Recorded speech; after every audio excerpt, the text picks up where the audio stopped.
ಎಲ್ಲರಿಗೂ ಅನಂತ ಚತುರ್ದಶಿಯ ಹಾರ್ದಿಕ ಶುಭಾಶಯಗಳು. ಇವತ್ತು ನಾನು ಎಲ್ಲಿಗೆ ಬಂದಿದ್ದೀನಿ ಅಂದ್ರೆ ಅನಂತ ಪದ್ಮನಾಭ ಸ್ವಾಮಿ ದೇವಸ್ಥಾನಕ್ಕೆ ಬಂದಿದ್ದೀನಿ. ಈ ದೇವಸ್ಥಾನ ಎಲ್ಲಿದೆ ಮತ್ತೆ ಇದರ ಕಂಪ್ಲೀಟ್ ಇನ್ಫಾರ್ಮೇಶನ್ ನಾನು ನಿಮಗೆ ಕೊಡ್ತೀನಿ. ಅದಕ್ಕೂ ಮುಂಚೆ ಹೋಗಿ ನಾನು ಇಂಟ್ರೋ ನೋಡ್ಕೊಂಡ್ ಬನ್ನಿ, ಆಮೇಲೆ ಶುರು ಮಾಡೋಣ.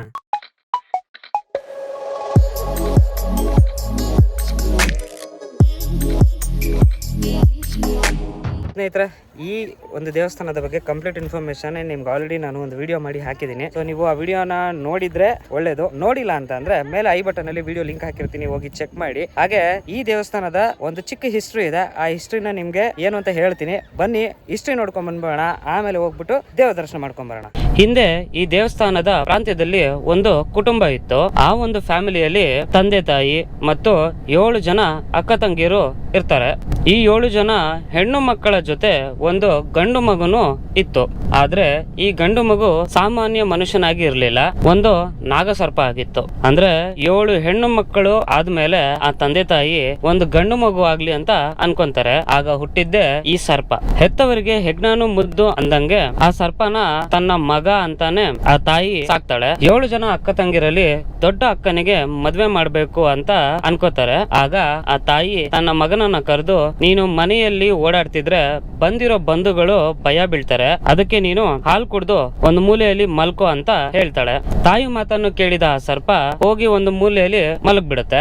ಆದ್ರೆ ಮನೆಗ್ ಬಂದಿದ್ದ ಬಂಧುಗಳಲ್ಲಿ ಒಬ್ರು ತಿಳಿದೆ ಬಿಸಿ ಬಿಸಿ ಪಾಯಸದ ಪಾತ್ರೆನ ಆ ಸರ್ಪದ ಮೇಲೆ ಇಟ್ಬಿಡ್ತಾರೆ. ರಾತ್ರಿ ಕನ್ಸಲ್ ಬಂದು ಮಗ ತನ್ನ ತಾಯಿ ಹತ್ರ ಮೈಯೆಲ್ಲ ಉರಿತಿದೆ ಅಂತ ಹೇಳಿದಾಗ ಆ ತಾಯಿ ಅಡಿಗೆ ಮನೆ ಕಡೆ ಹೋಗಿ ನೋಡಿದ್ರೆ ಸರ್ಪ ಪಾಪ ಸುಟ್ಟು ಹೋಗ್ಬಿಟ್ಟಿರುತ್ತೆ. ಆ ತಾಯಿ ಇನ್ನೇನ್ ಮಾಡೋದು ಅಂತ ಆ ಸರ್ಪದ ಅಸ್ಥಿಕನ ನೀರಿಗೆ ಬಿಡೋಣ ಅಂತ ನಿರ್ಧರಿಸ್ತಾರೆ. ಊರಲ್ಲಿರೋ ಒಡ್ಡರ ಪಂಗಡದ ಜನರನ್ನ ಕರೆಸಿ ಒಂದು ಕಟ್ಟೆ ಕಟ್ಟಿ ನೀರ್ ಬಿಟ್ಟು ಆ ಸರ್ಪದ ಅಸ್ಥಿಕನ ಆ ಕೆರೆಯಲ್ಲಿ ಬಿಡ್ತಾಳೆ. ಅಂದಿನಿಂದ ಆ ಕೆರೆಯ ಹೆಸರು ಒಡ್ಡರ ಕೆರೆ ಅಂತ ಪ್ರಸಿದ್ಧಿ ಆಗುತ್ತೆ. ಕಾಲಕ್ರಮೇಣ ಜನ ಅದನ್ನ ಒಡೆಯನ ಕೆರೆ ಅಂತ ಕರೀತಾರೆ. ಸರ್ಪದ ಹಸ್ತಿಕ ಬಿಟ್ಟಿದ್ದ ಜಾಗದಲ್ಲಿ ಒಂದು ದೇವರ ಮೂರ್ತಿಯನ್ನ ಪ್ರತಿಷ್ಠಾಪನೆ ಮಾಡ್ತಾರೆ. ಅದೇ ಈಗಿನ ಅನಂತ ಪದ್ಮನಾಭ ಸ್ವಾಮಿ. ನೋಡಿ ಸ್ನೇಹಿತರೆ, ಜಾಗ ಎಷ್ಟು ಚೆನ್ನಾಗಿದೆ ಅಂದ್ರೆ ಫುಲ್ ನೇಚರು. ಅಲ್ಲಿ ನೋಡ್ತಾ ಇದ್ದಾರೆ ದೂರದಲ್ಲಿ ನಿಮ್ಗೊಂದು ಕೆರೆ ಕೂಡ ಕಾಣಿಸ್ತದೆ.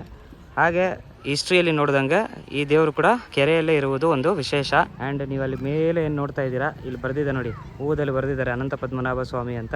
ಸೊ ಅಲ್ಲಿ ದೇವಸ್ಥಾನ ಇರೋದು. ಈ ಮೆಟ್ಲು ಹತ್ಕೊಂಡು ಹೋಗ್ಬೇಕು. ಬನ್ನಿ ಹೋಗೋಣ. ಅದಕ್ಕೂ ಮುಂಚೆ ನೋಡ್ತಾ ಇರ್ಬೋದು ಇಲ್ಲಿ ಎಷ್ಟೊಂದು ಜನ ಬರ್ತಾರೆ ವರ್ಷ ವರ್ಷ ಅನಂತ ಚತುರ್ದಶಿ ದಿವಸ ಇಲ್ಲಿ ದೇವರ ದರ್ಶನ ಮಾಡೋದಕ್ಕೆ ಅಂತ. ಇನ್ನೊಂದು ವಿಶೇಷ ಏನಂದ್ರೆ ವೈಷ್ಣವರಿಗೆ ಮತ್ತೆ ಅಯ್ಯಂಗಾರ್ಸ್ಗೆ ಈ ಒಂದು ದೇವಸ್ಥಾನ ಮನೆ ದೇವರಾಗಿದೆ. ಸೊ ಹಂಗಾಗಿ ಈ ದೇವಸ್ಥಾನ ತುಂಬಾನೇ ಫೇಮಸ್. ಚಿಕ್ಕಬಳ್ಳಾಪುರ, ದೊಡ್ಡಬಳ್ಳಾಪುರ ಸುತ್ತಮುತ್ತ ಇರುವಂತ ಜನಗಳಿಗೆ ಈ ದೇವಸ್ಥಾನದ ಬಗ್ಗೆ ಕಂಪ್ಲೀಟ್ ಇನ್ಫಾರ್ಮೇಶನ್ ಗೊತ್ತಿರುತ್ತೆ. ಅಕಸ್ಮಾತ್ ನೀವೇನಾದ್ರೂ ಈ ದೇವಸ್ಥಾನ ನೋಡಬೇಕು ಅಂತ ಅಂದ್ರೆ ವಿಡಿಯೋ ಡಿಸ್ಕ್ರಿಪ್ಷನ್ ಅಲ್ಲಿ ಕಂಪ್ಲೀಟ್ ಇನ್ಫಾರ್ಮೇಶನ್ ಕೊಟ್ಟಿದ್ದೀನಿ, ಹೋಗಿ ಒಂದ್ಸರಿ ಚೆಕ್ ಮಾಡಿ. ಸೊ ಸ್ನೇಹಿತರೆ, ಬನ್ನಿ ಹೋಗ್ಬಿಟ್ಟು ಈಗ ದೇವರ ದರ್ಶನ ಮಾಡ್ಕೊಂಡ್ ಬರೋಣ. ಸೊ ಆರಾಮಾಗಿ ಬರ್ಬೋದು, ರೋಡ್ ಕೂಡ ತುಂಬಾ ಚೆನ್ನಾಗಿದಾವೆ. ಸೊ ಇಲ್ಲಿ ಚಪ್ಪಲಿ ಬಿಟ್ಬಿಟ್ಟು ಹೋಗೋಣ ಬನ್ನಿ.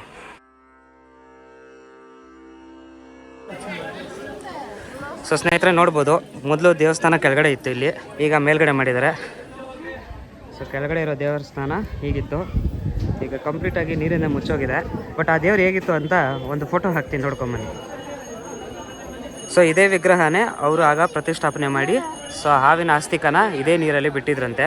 ಈ ಒಂದು ಕೆರೆನ ಕ್ರಿಯೇಟ್ ಮಾಡಿದ್ದು ಒಡ್ಡರ ಪಂಗಡದವರು. ಸೊ ಕೆರೆ ಹೀಗಿದೆ. ಹಾಗೆ ಈಗ ದೇವಸ್ಥಾನ ಮೇಲೆ ಇದೆ. ಬನ್ನಿ ಈಗ ಮೇಲೆ ಹೋಗ್ಬಿಟ್ಟು ದೇವ್ರ ದರ್ಶನ ಮಾಡ್ಕೊಂಡ್ ಬರೋಣ.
ಸ್ನೇಹಿತರೆ ದೇವ್ರ ದರ್ಶನ ಆಯಿತು. ಬನ್ನಿ ಈಗ ಹೋಗ್ಬಿಟ್ಟು ಪ್ರಸಾದ ತಿನ್ಕೊಂಬರೋಣ. ಸೊ ಪ್ರಸಾದ ತಿನ್ನೋದಕ್ಕೆ ನಾವು ಕೆಳಗಡೆ ಹೋಗ್ಬೇಕಾಗುತ್ತೆ. ಸೊ ಕೆಳಗಡೆ ಪ್ರಸಾದ ಕೊಡ್ತಾ ಇದ್ದಾರೆ. ಅಷ್ಟು ಜನದಲ್ಲಿ ಸುಸ್ತೇ ಆಗೋಯ್ತು ದೇವ್ರ ದರ್ಶನ ಮಾಡೋಷ್ಟೊತ್ತಿಗೆ. ಚಪ್ಪಲಿ ಹಾಕ್ಕೊಂಡು ಹಾಗೆ ಪ್ರಸಾದ ತಿನ್ನಕ್ಕೆ ಹೋಗೋಣ ಬನ್ನಿ. ಸೊ ಪ್ರಸಾದ ಎಲ್ಲಿ ಮಾಡ್ತಿದ್ದಾರೆ ಏನು ಅಂತ ನಿಮಗೆ ತೋರಿಸ್ತೀನಿ, ನೋಡ್ಕೊಂಬಿಡಿ.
ಸೊ ನೋಡ್ತಾ ಇದ್ದೀರಾ, ವೆರೈಟಿ ಹಾಕಿದ್ದಾರೆ. ಇಲ್ಲಿ ಬಿಸಿಬೇಳೆ ಬಾತ್ ಇದೆ, ಅಲ್ಲಿ ಮೊಸರನ್ನ ಇದೆ, ಹಾಗೆ ಪೊಂಗಲ್ಲು ಮತ್ತು ಒಬ್ಬಟ್ಟಿದೆ. ಜಮಾಯಿಸ್ಬಿಡೋಣ ಬನ್ನಿ.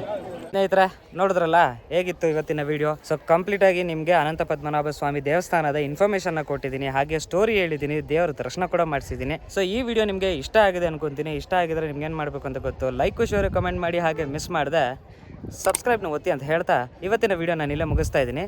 ಸೈನಿಂಗ್ ಆಫ್ ಕಾರ್ತಿಕ್, ಬಾಯ್. ನಾನೇ ಭಾಗ್ಯವಂತ, ಇಂದು ನಾನೇ ಪುಣ್ಯವಂತ.